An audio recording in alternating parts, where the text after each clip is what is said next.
તો વિદ્યાર્થી મિત્રો, આગળ આપણે પ્રેરકત્વ જોયું, એમાં અન્યનો પ્રેરકત્વ જોયું. હવે આત્મ પ્રેરકત્વની વાત કરીએ. ધારો કે કોઈ સોલેનોઇડ કે ગૂંચળું છે, એમાંથી I જેટલો પ્રવાહ પસાર કરીએ છીએ, તો એની સાથે ચુંબકીય ફ્લક્સ સંકળાયેલું હશે. પોતાના જ પ્રવાહને કારણે ગૂંચળાની પોતાની સાથે ચુંબકીય ફ્લક્સ સંકળાયેલો છે.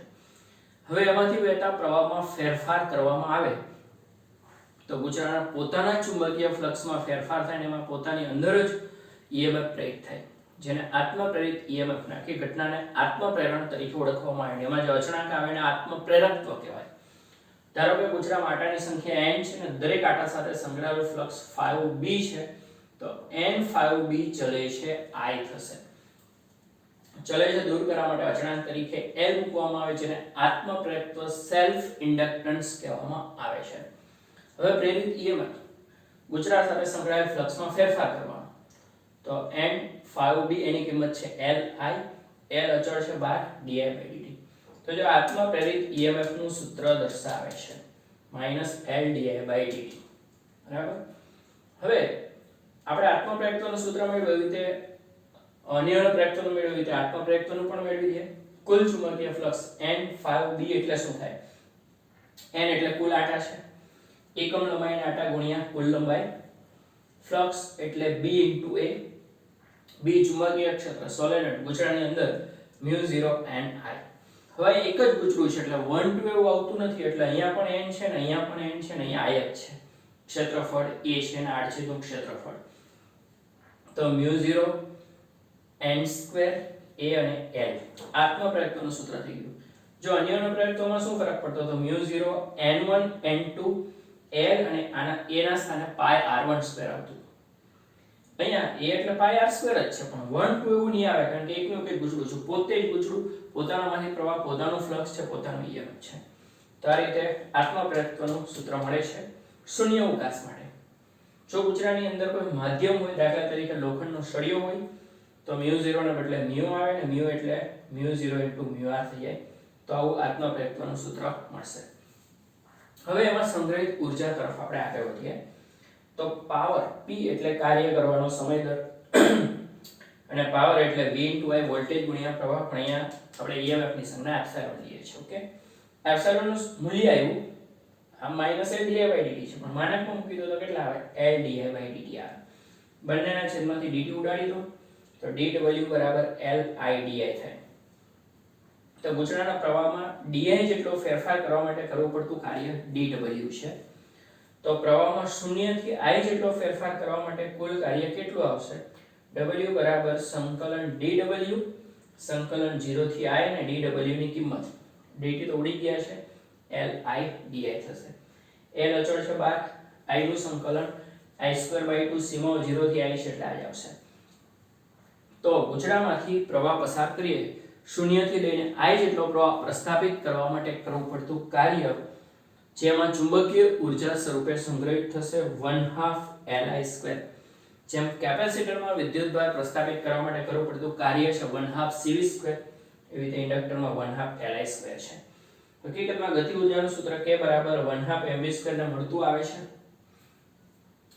જો m દળ એટલે ઝડત્વ છે, ફેરફારનો વિરોધ, ગતિના ફેરફારનો વિરોધ કરે ને, એવી જ રીતે L છે આત્મપ્રેરકત્વ, એ પણ જડત્વનો ગુણધર્મ ધરાવે છે. એ પ્રવાહના ફેરફારનો વિરોધ કરે છે. પ્રવાહના વધારા, ક્ષય, ઘટાડા, વધારો જે છે વૃદ્ધિ અને ઘટાડો ક્ષય બંનેનો વિરોધ કરતો જોવા મળશે. એટલે આ જડત્વનો ગુણધર્મ ધરાવે છે. એ ખાસિયત આપણને, એટલે આ બેક EMF પણ આને કહેવામાં આવે છે. જો ગૂંચળામાંથી I જેટલો અચળ પ્રવાહ વહેતો હોય તો ફ્લક્સમાં કોઈ ફેરફાર થવાનો નથી, EMF નથી. ગૂંચળામાંથી અચળ પ્રવાહ I વહે છે. જો એ પ્રવાહમાં તમે ફેરફાર કરવાનું શરૂ કરો એટલે એમાં EMF પ્રેરિત થશે ને જેને કારણે પ્રેરિત થાય ને એનો જ વિરોધ કરશે, એટલે પ્રવાહના ફેરફારનો વિરોધ કરશે.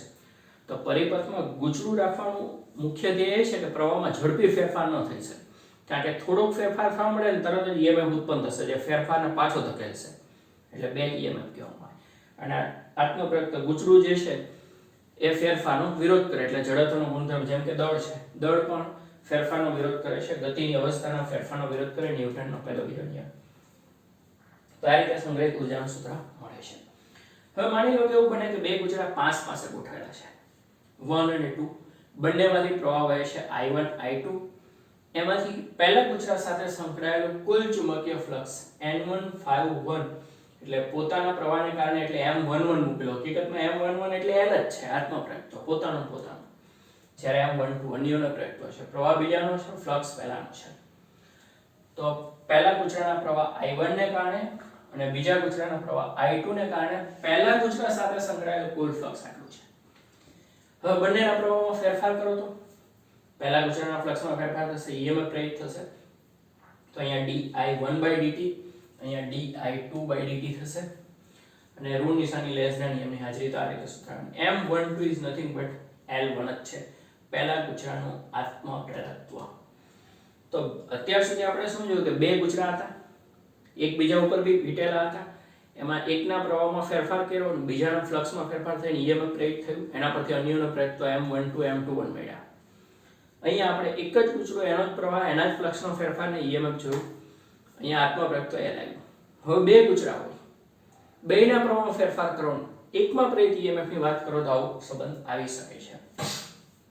હા, છેલ્લે આપણે અન્યનો પ્રેરકત્વનો પ્રશ્ન જોયો તો એમાં EMF ની જરા વાત બાકી રહી ગઈ છે, એ પણ અહીંયા જોઈએ. તો આગળના ટોપિકની અંદર તમે આવું જાણો છો. પહેલા ગુચરાનો ફ્લક્સ N51 એટલે M, બીજા ગુચરાનો પ્રવાહ I2.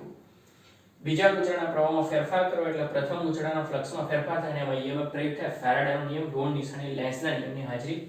અહીંયા કિંમત મૂકો, આમ અચળ છે બહાર, di2/dt એટલે આના જેવું જ પરિણામ મળે છે. તો આ રીતે આત્મપ્રેરકત્વ અને અન્યનો પ્રેરકત્વ સમજી શકાય છે. ધારો કે ગુચરામાંથી I જેટલો પ્રવાહ પસાર કર્યો તો ગુચરા સાથે સંકળાયેલું ફ્લક્સ આટલું છે. એ પ્રવાહના સમપ્રમાણમાં છે. સમપ્રમાણતા દૂર કરવા માટે અચળાંક તરીકે L મૂકવામાં આવે, જેને આત્મપ્રેરકત્વ કહે છે. M અન્યનો પ્રેરકત્વ છે. પ્રેરિત EMF કિંમત મેળવી L અચળ છે બાય di/dt અને બેક EMF પણ કહેવામાં આવે છે. હવે કુલ ફ્લક્સની વાત કરીએ તો N5B, N એટલે small n into L, 5B એટલે ચુંબકીય ક્ષેત્ર B ગુણ્યા ક્ષેત્રફળ. ગુચરો છે સોલેનોઇડ, ચુંબકીય ક્ષેત્ર μ0 Ni થશે. તો આના પરથી આપણે આની સરખામણી આની સાથે કરીએ છીએ, N5B સરખાવીએ તો આ બે સરખાવો એટલે I ઉડી જાય તો L નું સૂત્ર શું આવે? μ0 n²Al થશે. શૂન્યાવકાશ માધ્યમ હોય તો μ0 ને બદલે μr into μ0 આવે. પાવર એટલે કાર્ય કરવાનો સમય દર, EMF ગુણ્યા પ્રવાહ. EMF એટલે L di/dt છે, dt ઉડી ગયા, dw મળ્યું. પ્રવાહમાં સૂક્ષ્મ ફેરફાર કરવા માટે સૂક્ષ્મ કાર્ય, કુલ ફેરફાર 0 થી I, કુલ કાર્ય સંકલન કરવાથી મળે I નું I²/2, સીમા ઉપર 1 છે એટલે એ જવાબ આવશે. બે ગુચરા હોય, બંનેના પ્રવાહમાં ફેરફાર કરવાનું, કોઈ એકનું EMF મળે, આવી રીતે બીજાનું પણ મળી શકે. અન્યનો પ્રેરકત્વમાં તો બીજા ગુચરાના પ્રવાહમાં ફેરફાર કરી, પહેલાના ફ્લક્સમાં ફેરફાર થાય, પહેલામાં EMF મળે. જ્યાં અન્યનો પ્રેરકત્વમાં આટલું તમે એડ કરી શકો છો. બરાબર. હવે આ ચેપ્ટરની અંદર એક જ ટોપિક બાકી રહ્યો, AC જનરેટર. એમાં મોટી આકૃતિ આવે એટલે જગ્યા જોશે, એટલે હવે પછીના વિડીયોમાં આપણે લેશું. અત્યારે બે ઉદાહરણ લઈ લઈએ. ઉદાહરણ 6.9, 6.10. પછી AC જનરેટર આવશે અને ઉદાહરણ 6.11 આવશે, એટલે પછી સ્વાધ્યાય પર આવી જઈએ. ઓકે, ઉદાહરણ 6.9 જોઈએ છે આપણે. શું કીધું છે? બે સમકેન્દ્રીય ગોળાકાર ગુચરા, એક નાનું ત્રિજ્યા R1, બીજું મોટું ત્રિજ્યા R2 છે. R1 કરતા R2 ખૂબ મોટું છે. કેન્દ્રો સંપાત થાય તેમ સમઅક્ષીય મૂકવામાં આવેલ છે. ગોઠવણનું અન્યનો પ્રેરકત્વ શોધો. જો આગળ આપણે બે ગુચરાના તંત્રનું અન્યનો પ્રેરકત્વ જોયું, અહીંયા બે લૂપ છે, બે સર્કલ છે, બંને સમકેન્દ્રીય છે. નાનું વર્તુળ ત્રિજ્યા R1 છે, મોટું લૂપ છે ત્રિજ્યા R2 છે, અને R1 કરતા R2 ઘણું વધારે છે. એ ખાસ યાદ રાખવાનું. તંત્રનો અન્યનો પ્રેરકત્વ મેળવવો ત્યારે શું કરવાનું? કોઈ એકનો પ્રવાહ, બીજાનો ફ્લક્સ લેવું પડે. તો ધારો કે મોટાનો પ્રવાહ લઈએ છીએ, મોટા ગુચરામાંથી I2 પ્રવાહ પસાર થાય, એની ત્રિજ્યા R2 છે, પ્રવાહને આપણે I2 કહીએ. તો મોટા ગુચરાના I2 પ્રવાહને કારણે કેન્દ્રમાં ચુંબકીય ક્ષેત્ર B2 μ0 I2 ના છેદમાં 2R2. રિંગના કેન્દ્ર પર ચુંબકીય ક્ષેત્ર ચેપ્ટર 4. નાના સર્કલ સાથે સંકળાયેલું ફ્લક્સ 5 એટલે B into A, B2 અને A એટલે નાના ગુચરાનું ક્ષેત્રફળ πr1² છે. B2 ની કિંમત મૂકી. અન્યનો પ્રેરકત્વ એટલે શું? ફ્લક્સના છેદમાં પ્રવાહ. 5 ના છેદમાં I2 એટલે M12 થશે. અહીંયા તમે જોઈ શકો આના પરથી પણ, બરાબર. અહીંયા આટા નથી એટલે n નથી આવતો. ઓકે, તો M12 શું મળશે? ખાલી I2 અહીંથી નીકળી જાય એટલે μ0 પાઈ r1² ના છેદમાં 2r2 થશે અને m21 ગણો કે m12 ગણો કે m ગણો બધું સરખું રહેશે.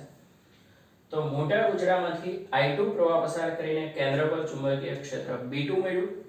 નાના ગુચડા સાથે સંકળાયેલું ફ્લક્સ ∅1 એટલે B2 * A1 પાઈ r1². B2 ની કિંમત મૂકી. ∅1 ના છેદમાં I2 એટલે m12 એકનો પ્રવાહ બીજાનો ફ્લક્સ. તો I2 ઉડી ગયા તો આ સૂત્ર મળશે. હવે જોઈએ 6.10. આ ખાસ મહત્વનો છે. આ સવાલ બોર્ડમાં પૂછાઈ ગયો માર્ચ 2020 ની અંદર આ પ્રશ્ન બોર્ડમાં પૂછાઈ ગયો છે. આ એક મહત્વનું ઉદાહરણ રહેશે.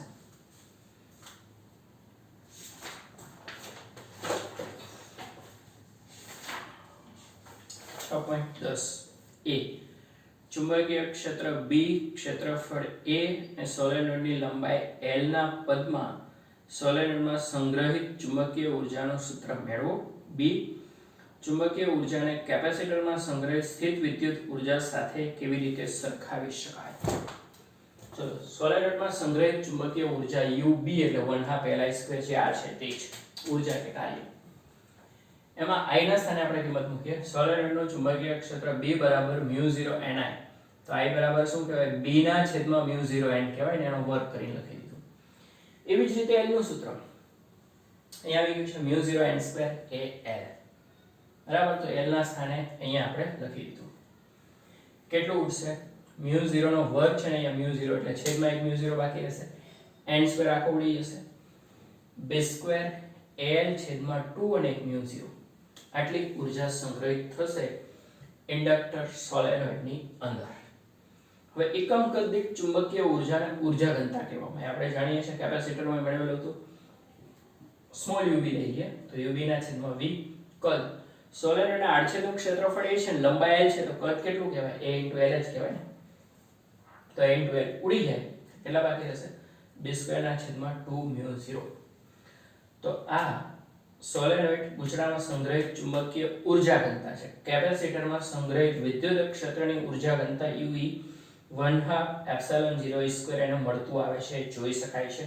ચુંબકીય ક્ષેત્રનો વર્ગ વિદ્યુત ક્ષેત્રનો વર્ગ 1/2 અહીંયા અંશમાં ε0 છે અને છેદમાં μ0. μ0 અને ε0 તો વ્યસ્ત જ આવ્યા છે હંમેશા આપણે જાણીએ છીએ. તો આ રીતે કેપેસિટર સાથે સરખાવી શકાય. જો કેપેસિટર એક સમાન વિદ્યુત ક્ષેત્ર ઉત્પન્ન કરે છે, અંદરના વિસ્તારમાં સમાન બાર શૂન્ય હોય છે, સંગ્રહિત ઊર્જા 1/2 CV² છે, વિદ્યુત ક્ષેત્રની ઊર્જા કહેવાય, ઊર્જા ઘનતા કહેવાય. ગુચડું સોલેનોઇડ સમાન ચુંબકીય ક્ષેત્ર ઉત્પન્ન કરે છે, અંદર સમાન છે, બાર શૂન્ય છે, એમાં સંગ્રહિત ઊર્જા 1/2 Li² છે. ઊર્જા ઘનતા તો કે B² ના છેદમાં 2 μ0 છે. તો સમાન ચુંબકીય ક્ષેત્ર અને સમાન વિદ્યુત ક્ષેત્રની સરખામણી થઈ છે. 8મા ચેપ્ટરની અંદર વિદ્યુત ચુંબકીય તરંગો આવશે. એટલે વિદ્યુત ક્ષેત્ર અને ચુંબકીય ક્ષેત્રની ઊર્જા ઘનતાનો સરવાળો કરીને વિદ્યુત ચુંબકીય તરંગોની ઊર્જા ઘનતા મેળવવાની રહેશે. અને એક વસ્તુ તમે વારંવાર સાંભળો છો કે વિદ્યુતભાર સ્થિર હોય તો માત્ર વિદ્યુત ક્ષેત્ર, અચળ વેગથી ગતિ કરે તો વિદ્યુત ક્ષેત્રની સાથે ચુંબકીય ક્ષેત્ર, અને પ્રવેગી ગતિ કરે તો વિદ્યુત ક્ષેત્ર, ચુંબકીય ક્ષેત્ર અને વિદ્યુત ચુંબકીય તરંગોનું ઉત્સર્જન કરે. ચેપ્ટર 8 ની અંદર આપણે જોઈશું. હવે AC જનરેટરને એક ઉદાહરણ બાકી રહ્યું, પછી સ્વાધ્યાય આવે.